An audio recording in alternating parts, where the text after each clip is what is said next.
Pleased to welcome Barbara Hershey to this program, the star of notable projects like Chicago Hope, Black Swan, and one of my personal favorites, given that I'm from Indiana, Hoosiers. She now stars on the very popular ABC series Once Upon a Time. She also just starred in the Lifetime project Left to Die. We'll talk about that, but first, here now a scene from Once Upon a Time. Love is weakness, Regina.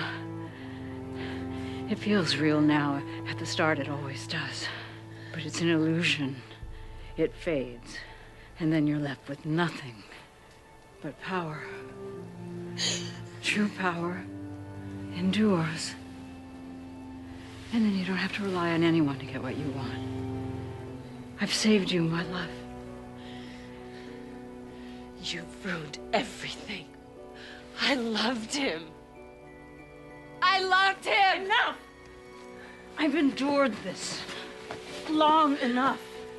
Now clean yourself up. Wipe away your tears. Because now, you're going to be queen. So most of the fun on this show happens in the studio, and the audience can't see or hear it. So the clip is playing, and David, on that camera right there, David, my camera guy, says, "Oh, I love this show. I love this show." And I said, "Dave, what do you like about it?" "I just love the fantasy. I love the fantasy." So I leaned over to you while the clip was playing, and I said, "This must be the nastiest person you ever played." And you said, what did I say? "There are different kinds of nasty." Oh, the different kinds of nasty. Right, yeah. I've become a connoisseur in nasty. Yeah, a connoisseur of nasty. So what is it that Dave and other people are connecting to with regard to this series? I don't know. I'd have to ask Dave.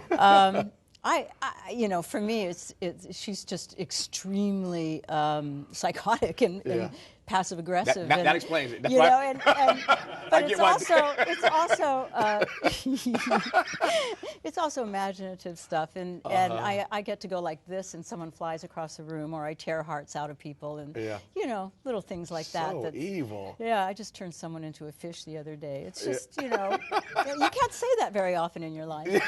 Yeah. So when this came across your desk, were you immediately attracted to it, or did you have? I've always loved fantasies. Yeah. I always felt that fairy tales were rooted in something deep. I always thought that they were sort of the newspapers of the soul, in a way, in that they're the I core. like that, the newspapers of the soul. Well, in that they're what they're about, even though they're magnified and told in these extreme terms, they're all about the human condition. I mean, this character's all about bad parenting, I think, and ambition gone wild, and people misplacing their hearts along the way. But they're interesting themes. For those who've not seen the series, how would you describe the show? It follows the form of fairy tales, but it then goes in completely different directions, and it goes back and forth between modern times and these fairy tales. Now the fairy tale lands have different time zones within them, and it's even the actors, because it's only revealed to us a few episodes ahead of the audience, so it's sort of like running after a moving train sometimes. You don't know yourself where they're going to take the character. As an actor, do you like that? I like it as an experience. I also like the beginning, middle, and end, where you can create an arc for a character, or if a film's about something, you can actually lead your character toward that end. Whereas here, it's such an ongoing thing. But there's something kind of experimental in that, and sort of, you just have to bend, you know. They just throw things at you, and you have to go, oh, okay, she says that. Wow, okay. We don't know any more than the audience. So it's a whole different kind of grab bag. Yeah. You bounce back and forth over the course of your career between television and film. What feels safer for you at this moment? Safe is an interesting word, because I'm never really looking for safe. Right. I don't know. I always go for the role. Right. And, you know, there are wonderful films, and there are wonderful TV, and there are bad films and bad TV, and, you know, you just go. I just have always gone for the best that was offered. Yeah. That's basically been it. And I've always tried to go for variety. If I haven't played a part or hadn't seen it before, I go for that. Right. So that can happen in any medium. Yeah. Are you seeing enough stuff now that comes your way that you find unsafe? It's always been a hard. I've always felt like I've been a dark horse as an actor that way. I mean, I never felt that I've never been in a huge hit, for instance, or I've never. So I've never been at a place in my life where there's always a lot coming. I've had better times and worse times, you know, the roller coaster of it. But I don't think I've ever felt complacent about, oh, well, things are coming my way now, and I'll pick this one. It isn't like that. I'm always just looking for the best that I can find. Yeah. And it's harder, of course, as you get older. It's harder because they automatically do that to you. Yeah. Tell me more. I'm curious, Barbara. Tell me more, by your own admission. I'm curious about how you have navigated that journey, because it is. I mean, this is a tough business, and I have such great respect. You and I were talking before we came on camera about acting versus real world stuff, and we'll come back to that in a second. Yeah. I do want to come back to that. Yeah. No, it's very interesting that. But how have you navigated this career of ups and downs?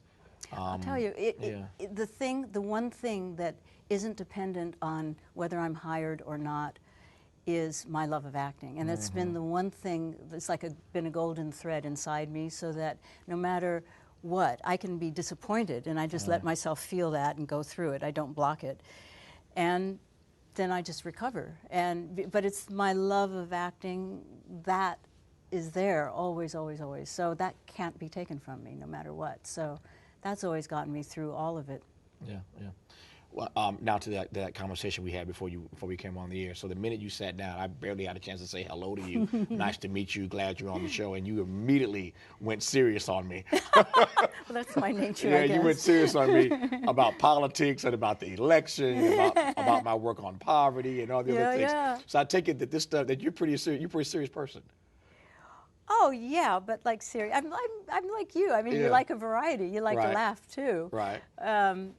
But yeah. But this real world stuff matters to you. Yes, and I also think, I mean, acting at its best can dip into some things that are very real and deep too. Sure. Though it's kind of on an entertainment level, which is important as well as the other stuff. But yeah, I'm pretty passionately involved in life in all the spheres. Did this campaign feel like fantasy to you, or at least at moments? Yes, I mean, the bubble. Yes, no, it was quite frightening and quite a relief, and I was really proud of America not letting itself be bought, in that moment. It was important. Yeah. So that was really nice. Yeah. To your point about the role that art can and does play in advancing conversations about the real world in the guise of acting, have you ever sought out specifically roles that allow you, through the character, to make statements, to advance issues or causes? No, I've always felt. I mean, this project on Lifetime. Yeah. That was a true story. Yeah, and I guess that's precisely. And that poor woman was thrown in. This is in Ecuador, yeah. In Ecuador, in prison for drug trafficking. She did not do, and wasn't even brought to trial or anything. Just put in prison indefinitely, and the American government didn't help in any way. Just left her there, and.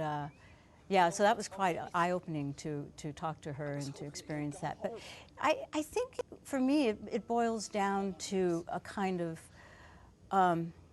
empathy about all kinds of people. And I really do believe that if we're willing to look deep enough and hard enough inside ourselves, we can find each other. You can find anybody. And in there is something really beautiful to get to experience as an actor. And hopefully you help an audience get to feel things. Yeah. It can be entertainment, it can be light and fun, it can be something where it just distracts from their lives, but it can also be something that you can't really even talk about, but that's touches all of us. Speaking of touches and speaking of empathy, the older I get, the more impossible it is to get through the full episode of Beaches. Oh! I just can't. I can't. That says so much about you. I can't take it. I can't take it, man. My poor heart just. Oh, that's so wonderful. I can't go all the way to the end. I just. Oh, that's wonderful. wonderful. No, I can't do it. I can't do it. Well, But see, it's that's a great good. it's a great movie though. That is a great. You've done a lot of great stuff, but that project, man, it rips my heart. I can't take it.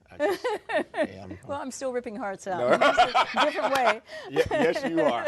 The project on ABC is called Once Upon a Time, starring one Barbara Hershey. It's a wonderful cast, written by the people who did Lost, as she said earlier. So if you're into that kind of fantasy thing, as many of us are, as David is, you'll want to check it out. Barbara, good to have you here. It was wonderful. It's a delight to have you here. Real pleasure. Pleasure to meet you. That's our show for tonight. You can download our app in the new, I say our new app in the iTunes App Store. See you back here next time on PBS. Until then, good night from LA. Thanks for watching, and as always, keep the faith.